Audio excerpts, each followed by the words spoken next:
Hello Raju garu. Welcome to social post. Thank you అండి. Thank you Nihal. Thanks for hosting మీ. Yes. Sir ఇప్పుడు village నుంచి వస్తారు. సో విలేజ్‌లో చాలామంది చాలామంది అనుకో సమ్ సెక్టార్ వోళ్ళు సో మనం ఎలా అయినా బ్యాంక్‌లో జాబ్ కొట్టాలనే ఉద్దేశంతో ఉంటారు. సో వాళ్ళందరికీ ఇంగ్లీష్ సరిగ్గా రాదు ఫస్ట్ ఆఫ్ ఆల్. సో కొంతమంది మ్యాథ్స్, అర్థమెటిక్, రీజనింగ్ కూడా ఇంత సరిగ్గా తెలీదు.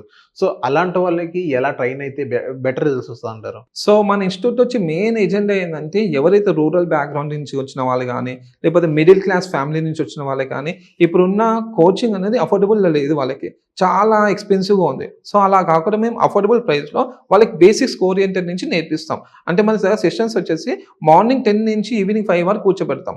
మార్నింగ్ 10 నుంచి 1 వరకు రెగ్యులర్ క్లాసెస్ అయిపోయిన తర్వాత 1 నుంచి మళ్ళీ ప్రాక్టీస్ సెషన్స్ ఉంటాయి. అంటే వాళ్ళు ఎవరైతే రూరల్ బ్యాక్‌గ్రౌండ్ నుంచి వచ్చి మ్యాథ్స్ రాకపోయిందనుకో, నాన్ మ్యాథ్స్ స్టూడెంట్ ఉన్నారనుకో, అంటే రూరల్ బ్యాక్‌గ్రౌండ్ కాదు, అర్బన్ ఏరియాలో కొంతమంది కూడా మ్యాథ్స్ అంటే భయం ఉంటుంది. సో వాళ్ళకి బేసిక్స్ కాన్సెప్ట్స్ నుంచి నేర్పిస్తాం ఎవరైతే వీక్ ఉన్నారో. మళ్ళీ ఆ కాన్సెప్ట్ నేర్పించిన తర్వాత దాని బేస్ మీదనే క్వెషన్ పేపర్ రెడీ చేసి అతనికి ఇస్తాం. అతను చేస్తారు. అంటే ఇండివిజువల్‌గా ఎవరెవరు ఉన్నారో వాళ్ళకి ఏమేమి ప్రాబ్లమ్ ఉందో అవి. దాంతో పాటు ప్రీవియస్ ఇయర్ క్వెషన్స్ ఏవైతే ఆ టాపిక్ చెప్పిన బేస్ మీద ప్రీవియస్ క్వెషన్ పేపర్ కూడా ఇస్తే వన్ కాన్ఫిడెన్స్ బిల్డ్ అవుతది. అరే!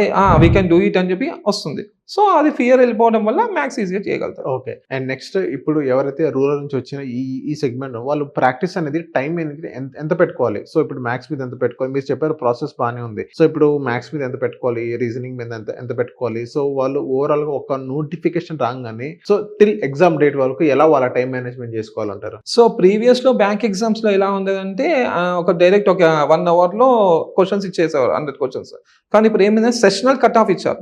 లైక్ అర్థమెటిక్ ఒక 20 మినిట్స్, రీజనింగ్ ఒక 20 మినిట్స్, ఇంగ్లీష్ ఒక 20 మినిట్స్ ఇచ్చారు. ఆ 20 మినిట్స్‌లో మనం ఏవేవి చేయగలుగుతామో, ఏవేవి క్వెషన్స్ మీద ఫోకస్ చేస్తే మనం గెయిన్ అవుతాము మార్క్స్, అలాంటి క్వెషన్స్ మీద ఫోకస్ చేయాలి.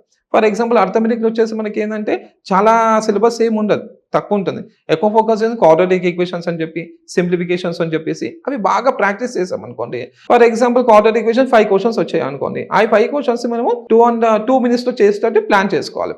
అప్పుడు ఈజీగా క్రాక్ చేయొచ్చు. సార్ నెక్స్ట్ ఇప్పుడు ఇదే బ్యాంకింగ్ సెక్టార్‌లో మన ఎగ్జామ్ రాసేటప్పుడు సో మన టైమ్ మేనేజ్‌మెంట్ అంటే ఎలా పెట్టుకోవాలి? ఏ సెక్టార్‌కి ఎంత టైమింగ్ అండి? కొంతమందికి టైమింగ్ సరిపోలేదా మ్యాథ్స్ కాలిక్యులేషన్స్ గాని, అర్థమెటిక్ కాలిక్యులేషన్స్ గాని టైమింగ్ సరిపోలేదని కొంతమంది అంటారు. కొంతమంది ఏంటంటే ఔట్ ఆఫ్ సిలబస్ అని ఏదో చెప్తారు. సో వాళ్ళని ఎలా మేనేజ్ చేయాలంటారు? సో మనం ఏందంటే ఎగ్జామ్‌లో ఎళ్ళినంక టైమ్ మేనేజ్‌మెంట్ కంటే మన ఇంట్లో ప్రిపేర్ అయ్యేటప్పుడే మాక్ టెస్ట్ చేసేటప్పుడే మనము టైమ్ మేనేజ్ చేసుకోవాలి. అంటే మనం మాక్ రాసేటప్పుడే మనకు అర్థమెటిక్ ఎంత టైం పడుతుందో చూసుకోవాలి. ఫర్ ఎగ్జాంపుల్ 20 మినిట్స్‌లో నువ్వు ఒక 20 క్వెషన్స్ సాల్వ్ చేస్తున్నావు అంటే అది కాదు. 20 మినిట్స్‌లో నువ్వు అరౌండ్ ఒక 30 క్వెషన్స్ సాల్వ్ చేసేటట్టు ప్లాన్ చేసుకోవాలి. డే బై డే ప్రాక్టీస్ చేసినప్పుడు నువ్వు ఇంప్రూవ్ అవుతావు. ఇంప్రూవ్ అయినప్పుడు ఎగ్జామ్‌లో అదే స్ట్రాటజీ మెయింటైన్ చేస్తామంటే అయిపోతుంది. ఎగ్జామ్‌లో వెళ్ళినాక మనము మళ్ళీ ఇది మెయింటైన్ చేస్తే కాదు. మాక్ చేసేటప్పుడే మనం అనాలిసిస్ చేసుకోవాలి. ఎక్కడ నువ్వు ఎక్కడ లాగింగ్‌లో ఉన్నావు, ఎక్కడ లీడింగ్‌లో ఉన్నావు. ఏ టాపిక్‌లో లాగ్ ఉన్నావో దాని మీద ఎక్కువ ఫోకస్ చేస్తే నెక్స్ట్ టైం ఈజీగా చేయొచ్చు. ఎగ్జామ్ క్రాక్ చేయడానికి మాక్ టెస్ట్ అనేది ఎంతవరకు యూజ్ ఉంటది సార్ మనకి? చాలా మటుకు అండి. మాక్ టెస్ట్ చేస్తే ఏమైతదంటే అతని లోపల కాన్ఫిడెన్స్ బిల్డ్ అవుతది. ఇప్పుడు ఎగ్జామ్ రాయడానికి వెళ్ళినప్పుడు కంటే ముందు ఎలాంటి క్వెషన్స్ వస్తాయో మాక్ అంటే ఏంది ఎగ్జామ్ రిలేటెడ్ కొన్ని క్వెషన్స్ వస్తుంటాయి దాంట్లో. అప్పుడు ప్రాక్టీస్ చేస్తున్నప్పుడు ఏంటంటే కాన్ఫిడెన్స్ బిల్డ్ అవుతుంది. ఓకే ఇలా ఉంది, ఇలా చేయొచ్చు. మోస్ట్లీ మాక్ టెస్ట్లు ఏమైతుందంటే ప్రీవియస్ ఇయర్ క్వెషన్స్ ఏవైతే ఉన్నాయో అవి కూడా దాంట్లో వస్తుంటాయి. సో అవి సాల్వ్ చేసినప్పుడు ఇతనికి కాన్ఫిడెన్స్ బిల్డ్ అయ్యి మంచిగా కన్సిస్టెన్సీ మెయింటైన్ అయ్యింది అనుకోని ఈజీగా జాబ్ చేయొచ్చు. సో ఒక కొత్త ఆస్పిరెంట్ తన ఎగ్జామ్స్ కోసం ప్రిపేర్ అయ్యేటప్పుడు సో స్టార్టింగ్ ఏ అంశాలు తన మైండ్‌లో పెట్టుకోవాలంటారు సార్? సో ఫస్ట్ ఏందంటే అతనికి వచ్చేటప్పుడు బ్యాంక్ ఎగ్జామ్‌కి వచ్చేసరికి కన్సిస్టెన్సీ ఈస్ వెరీ ఇంపార్టెంట్. అంటే ఏదో వచ్చేస్తాం ఇవాళ జాయిన్ అయిపోయాం కాదు. దానికి రెగ్యులర్‌గా కూర్చోవాలి. అంటే మినిమం 8 అవర్స్ కూర్చోమంటారు. 8 అవర్స్ కూర్చోవాల్సిన అవసరం కూడా లేదు. డైలీ 4 అవర్స్ డిసిప్లిన్డ్‌గా కూర్చొని వర్కౌట్ చేస్తే పక్కా జాబ్ కొట్టొచ్చు. ఓకే. సో ఇదే బ్యాంకింగ్ గురించి మనం మాట్లాడుతున్నాం కాబట్టి ఇదే బ్యాంకింగ్ సెక్టర్‌లో ఎవరైతే కోచింగ్ ఆస్పిరెంట్స్ ఎవరైతే వస్తారో మీ దగ్గరికి వస్తారో సో వాళ్ళు కన్సిస్టెన్సీ లేదని ఇప్పుడు మీరన్నారు. సో వాళ్ళు దాంతో పాటు ఇంకా ఏ డ్రాబ్యాక్స్ ఉన్నాయి సార్ వాళ్ళు? మీరు అబ్జర్వ్ చేసిన ఏ డ్రాబ్యాక్స్ అబ్జర్వ్ చేశారు ఇప్పుడు? నెగెటివ్ మైండ్ సెట్ ఉండడం. అంటే ఎలాగా? నెగెటివ్ మైండ్ సెట్ అంటే నెగెటివ్ మైండ్ సెట్ ఎలా అంటే ఫర్ ఎగ్జాంపుల్ వీళ్ళు ప్రిపేర్ అవుదామని వస్తుంటారు. పక్కన ఎవరో అంటారు ఏమని అదే మనకు వస్తుందా జాబ్ అని చెప్పేసి. అలా కాదు. ఎందుకంటే డే బై డే ఒక్క రోజులో వచ్చేది కాదు గవర్నమెంట్ జాబ్ అనేది. దీని కన్సిస్టెన్సీ మెయింటైన్ చేయాలి. డైలీ ప్రాక్టీస్ సెషన్ రాసుకుంటూ వస్తుంటే ఐడియా వస్తుంది. ఆ నెగెటివ్ మైండ్ కానీ నెగెటివ్ పీపుల్ నుంచి దూరం ఉండాలి. టైం మేనేజ్మెంట్ చేసుకోవాలి. ఒక స్ట్రాటజీ మెయింటైన్ చేయాలి.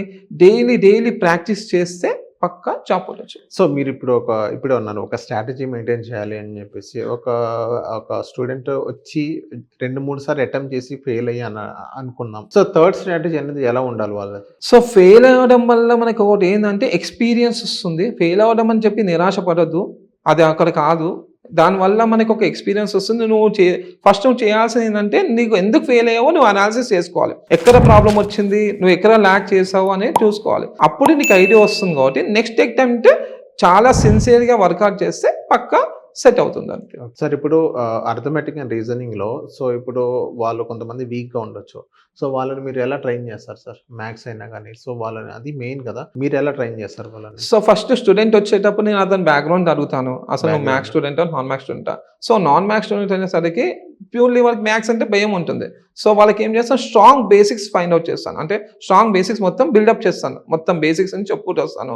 తర్వాత అవి ఎలా ఇంప్లిమెంట్ చేయాలి. తర్వాత ఏం చేస్తానంటే ఈ అర్థమెటిక్ వచ్చేసరికి ఫార్ములాస్ ఉంటాయన్నమాట. వాళ్ళకి డే 1 చెప్తాను. మీకు ఈ ఫార్ములా రాసుకోవాలి. ఇది ఇలా ప్రిపేర్ అవ్వాలి. ఆ క్వెషన్‌ని మనం 3 మెథడ్స్‌లో నెంబర్ ఆఫ్ వేస్‌లో సాల్వ్ చేయొచ్చు.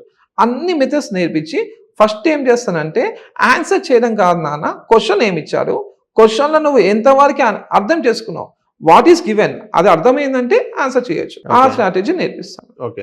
సో కరెంట్ అఫైర్స్ మీద నాలెడ్జ్ బిల్డ్ చేయాలంటే సో మీ దగ్గర ట్రైనింగ్ ఎలా ఉండదు సార్? సో మేమేం చేస్తామంటే అంటే ఏదైనా వెబ్‌సైట్ సజెస్ట్ చేస్తారా దాన్ని ఫాలో అవ్వమని చెప్పి? లేకపోతే యాజ్ యూజువల్ అదైతే ట్రెడిషన్ ఏదైతే వస్తుందో పేపర్ చదువుకోమని చెప్తారా? ఎలా చెప్తారు మీరు? సో స్టూడెంట్స్ మా దగ్గర వచ్చే స్టూడెంట్స్ అందరూ కూడా రూరల్ బ్యాక్‌గ్రౌండ్ నుంచి వస్తుంటారు. ప్లస్ మిడిల్ క్లాస్ నుంచి వస్తారు. నేను ఒకటే చెప్తాను పిల్లలకి, మనీ వేస్ట్ చేయొద్దు బయట. ఒకటి ఏంటంటే మనకి పిఐబి వెబ్‌సైట్స్ ఉన్నాయి మనకి. ఓకే, గవర్నమెంట్ వెబ్‌సైట్స్, దాంట్లో డేటా ఉంటుంది, దాంట్లో తీసుకోవచ్చు. నెంబర్ ఆఫ్ యూట్యూబ్ ఛానల్స్ ఉన్నాయి, ఒకటి ఫాలో అయ్యి దాంట్లో ఇన్ఫర్మేషన్ తీసుకోవచ్చు. దాంతో పాటు మన క్లాస్ రెగ్యులర్గా వస్తుంది. ఒకటి మేము ఇచ్చే నోట్స్ ఏదైతే ఉంటుందో అది ఫాలో అయినా కానీ ఈజీగా ఉంటుంది.